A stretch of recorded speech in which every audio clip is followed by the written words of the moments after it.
All righty, folks, thank y'all for choosing to ride the Six Flags Texas Railroad with us. I do have some rules going with you. Absolutely no smoking, leaving on this train. Please remain seated until the train comes to a complete stop overhead. Johnson Creek. Please keep all body parts inside these coaches. Your feet, your hands, your head, all your body parts inside these coaches.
Look around you, valuable stuff here on the train. Hey, while you're doing that, take your trash with you. We have trash receptacles here in the park, specially designed to take your wait for now, don't get up, train's still moving. Well,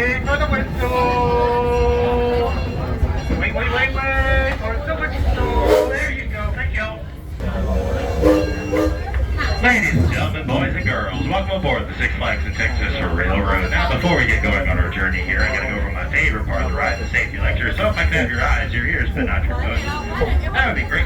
We have 3 simple easy rules to remember, so here they are. Rule number 1, please remain seated excuse me. Got a bee stuck in my throat. Anyway. Please remain seated at all times on board the train. Do not sit up, do not stand up, do not stick your head out over the sides. Why? Because we have these mean green little things on the side of the track called bushes. You get hit by one of those, that's called bushwhack. Rule number 2, if you brought it with you, please take it with you when you leave, whether it's your friends, family, personal belongings, strollers, and or garbage. Fun fact about strollers, if you bring one on board the train, you can only go as far as the next stop with it, after which you may then disembark the train with it. So that way, we keep the back of the train cycled out. We need to have room so that way other people with strollers who are going to the opposite side of the park are able to put it in there. And also people with mobile ability devices such as wheelchairs are also able to use it. We want to give everybody a fair shot at riding the train now, don't we, folks? If you want to hop back on, simply wait 15 minutes and we'll come back and get you with it. And finally, rule number 3, there's absolutely, positively, indisputably, most certainly, indefensibly, indefinitely no smoking in or vaping aboard the steam train, please and thank you. And with that, folks, we hope you enjoy your ride on the Six Flags in Texas Railroad.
Strollers in our garbage. We have 2 strollers back here that need to be collected once the train stops. So if you wouldn't mind, please, folks. Now wait for that whistle, wait for that whistle, wait for that whistle, wait for that whistle. Have a Six Flags day, folks.